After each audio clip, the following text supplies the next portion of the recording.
Space बहुत बड़ा है। ये स्टार्स, प्लैनेट्स और गैलेक्सीज से भरा हुआ है। लेकिन स्पेस में कुछ सबसे ज्यादा फैसिनेटिंग चीजें हैं ब्लैक होल्स। इमेजिन करो एक ऐसी जगह जहां ग्रेविटी इतनी स्ट्रांग है कि कुछ भी एस्केप नहीं कर सकता, लाइट भी नहीं। वो है एक ब्लैक होल। ब्लैक होल्स रहस्यमय और शक्तिशाली होते हैं। वो यूनिवर्स की हमारी समझ को चुनौती देते हैं। वो टाइम और स्पेस को मोड़ देते हैं। उनकी ग्रेविटी से बचना नामुमकिन है। वो सबसे बड़े कॉस्मिक रहस्य हैं। लेकिन चिंता मत करो, ब्लैक होल्स बहुत दूर हैं। उनसे धरती पर हमारे लिए कोई खतरा नहीं है। इसकी बजाय वो हमें यूनिवर्स में सबसे ज्यादा एक्सट्रीम फिजिक्स की एक झलक देते हैं। वो साइंटिस्ट्स और स्टारगेजर्स दोनों के लिए ही अनंत फैसिनेशन का सोर्स हैं। स्टार्स कॉस्मिक भट्टियों जैसे हैं। वो बहुत ब्राइट जलते हैं, न्यूक्लियर फ्यूजन से फ्यूल होते हैं। लेकिन स्टार्स भी हमेशा के लिए नहीं रहते। आखिरकार उनका फ्यूल खत्म हो जाता है। उसके बाद क्या होता है ये स्टार के मास पर निर्भर करता है। छोटे स्टार्स जैसे हमारा सूरज धीरे धीरे खत्म हो जाते हैं। वो व्हाइट ड्वार्फ बन जाते हैं। लेकिन बड़े स्टार्स एक शानदार सुपरनोवा में एक्सप्लोड हो जाते हैं।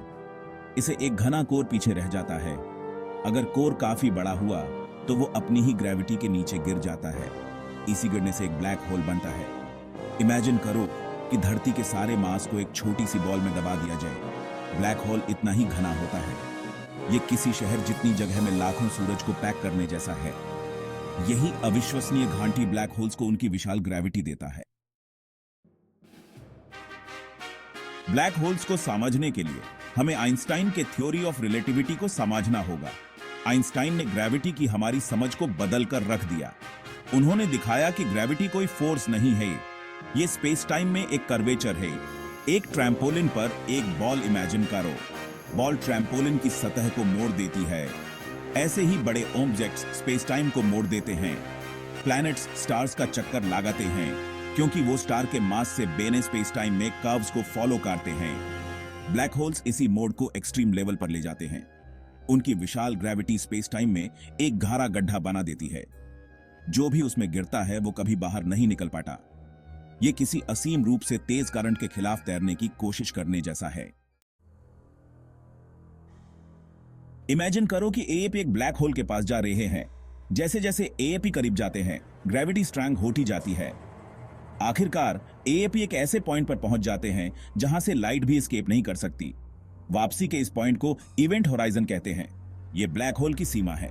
एक बार जब एएपी इवेंट होराइजन को पार कर लेते हैं तो एएपी बर्बाद हो जाते हैं। आपको ब्लैक होल के सेंटर की तरफ खींच लिया जाएगा। इसे सिंगुलैरिटी कहते हैं।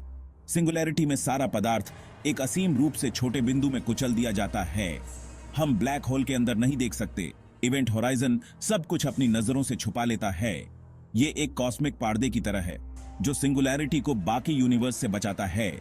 ब्लैक होल के अंदर क्या होता है ये एस्ट्रोफिजिक्स के सबसे बड़े रहस्यों में से एक है। सुपरमैसिव जेंट्स गैलेक्सीज के केंद्र में छिपे हुए ज्यादातर ब्लैक होल्स ढहते हुए स्टार्स से बनते हैं। ये स्टेलर मास ब्लैक होल्स हमारे सूरज से कुछ गुना ज्यादा बड़े होते हैं। लेकिन एक और तरह का ब्लैक होल होता है, सुपरमैसिव ब्लैक होल्स। ये दैत्याकार हमारे सूरज से लाखों या अरबों गुना ज्यादा बड़े होते हैं। ये हमारी अपनी आकाशगंगा सहित गैलेक्सीज के केंद्रों में छिपे रहते हैं। ये सुपरमैसिव ब्लैक होल्स कैसे बनते हैं ये अभी भी एक रहस्य है। सुपरमैसिव ब्लैक होल्स गैलेक्टिक विकास के इंजन हैं। ये गैस और स्टार्स को निगल जाते हैं और भारी मात्रा में एनर्जी रिलीज करते हैं। ये एनर्जी स्टार फॉर्मेशन और पूरी गैलेक्सी के आकार को प्रभावित कर सकती है। स्पेगेटिफिकेशन और ब्लैक होल के बारे में दूसरे मिथ। ब्लैक होल्स को कॉस्मिक वैक्यूम क्लीनर होने की प्रतिष्ठा मिली हुई है, जो अपनी नजर में आने वाली हर चीज को सोख लेते हैं। लेकिन ये एक गलत फहमी है। ब्लैक होल्स दूसरी चीजों को उससे ज्यादा अपनी तरफ नहीं खींचते जितना स्टार्स खींचते हैं। ये सब ग्रेविटी का खेल है। अगर हमारे सूरज को उसी मास के ब्लैक होल से बदल दिया जाए तो धरती का ऑर्बिट नहीं बैठा लेगा। हम ब्लैक होल का चक्कर उसी तरह लगाते रहेंगे जैसे हम सूरज का लगाते हैं। फर्क यह है कि ब्लैक होल स्टार से बहुत छोटा होता है। इसका मतलब है कि एएपी ब्लैक होल के काफी करीब जा सकते हैं इससे पहले कि उसकी ग्रेविटी ज्यादा स्ट्रांग हो जाए। एक ब्लैक होल की ग्रेविटी का एक अजीबोगरीब प्रभाव है स्पेगेटिफिकेशन। अगर एपी पहले पैर के बल ब्लैक होल में गिरते हैं तो आपके पैरों पर ग्रेविटी आपके सिर की तुलना में बहुत ज्यादा होगी। ये आपको स्पैगेटी की तरह फैला देगा। ये जाने का कोई अच्छा तरीका नहीं है। रसातल में झांकना, जिसे देखा नहीं जा सकता उसे देखना। ब्लैक होल्स अदृश्य होते हैं, वो लाइट एमिट नहीं करते हैं। तो हम कैसे जानते हैं कि वो हैं? हम उनके आसपास के वातावरण पर उनके प्रभावों के जरिए उनकी मौजूदगी का पता लगा सकते हैं। ब्लैक होल्स में स्ट्रॉन्ग ग्रेविटी होती है। ये ग्रेविटी आसपास के स्टार्स के ऑर्बिट को प्रभावित करती है। इन ऑर्बिट्स का अध्ययन करके एस्ट्रोनॉमर्स एक ब्लैक होल की मौजूदगी का पता लगा सकते हैं। ब्लैक होल्स अपने आसपास की गैस और धूल को भी गर्म करते हैं। ये गर्म पदार्थ एक्स-रे एमिट करता है, जिसे हम टेलीस्कोप से देख सकते हैं। 2019 में इवेंट होराइजन टेलीस्कोप ने एक ब्लैक होल की पहली तस्वीर कैप्चर की। इस महत्वपूर्ण उपलब्धि ने ब्लैक होल्स के एसटीटीवी के लिए प्रत्यक्ष प्रमाण प्रदान किया और हमारी कई थियोरेटिकल भविष्यवाणियों की पुष्टि की।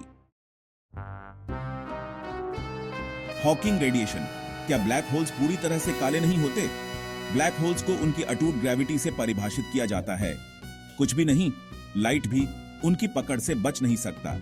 लेकिन 1970 के दशक में स्टीफन हॉकिंग ने एक चौंकाने वाली खोज की। ब्लैक होल्स पूरी तरह से काले नहीं होते हैं। हॉकिंग ने दिखाया कि ब्लैक होल्स इवेंट होराइजन के पास क्वांटम प्रभावों के कारण एक हल्की रेडिएशन का उत्सर्जन करते हैं। यह रेडिएशन, जिसे हॉकिंग रेडिएशन के रूप में जाना जाता है, का अर्थ है कि ब्लैक होल्स समय के साथ धीरे धीरे मास खो देते हैं। यह एक धीमी प्रक्रिया है, लेकिन आखिरकार ब्लैक होल्स पूरी तरह से वाष्पीकृत हो जाएंगे। हॉकिंग रेडिएशन एक बहुत ही गहन अवधारणा है। यह गुरुत्वाकर्षण, क्वांटम यांत्रिकी और ऊष्मागतिकी को इस तरह से जोड़ता है जिसे हम पूरी तरह से नहीं समझते हैं। यह बताता है कि जानकारी हमेशा के लिए ब्लैक होल में नहीं खो सकती है, जैसा कि पहले सोचा गया था।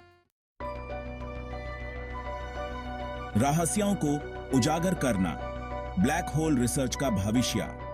ब्लैक होल्स ब्रह्मांड की सबसे रहस्यमय वस्तुओं में से एक बने हुए हैं।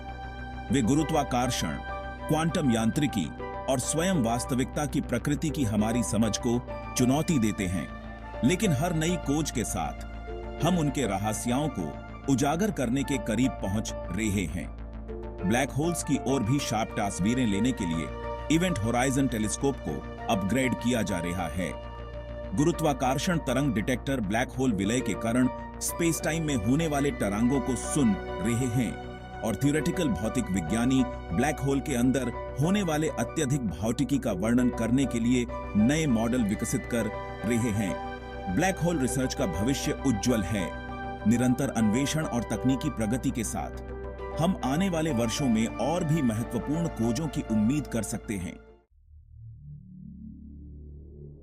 निष्कर्ष। ब्लैक होल्स का स्थायी आकर्षण।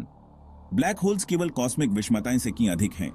वे भौतिकी के सबसे मौलिक नियमों में खिड़कियां हैं।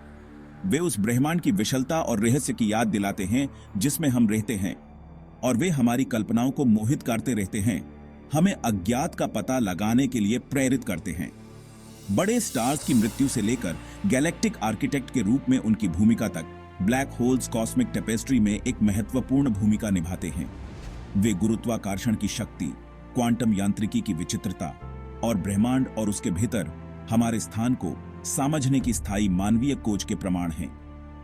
ब्लैक होल्स का अध्ययन अंधेरे के दिल में एक यात्रा है।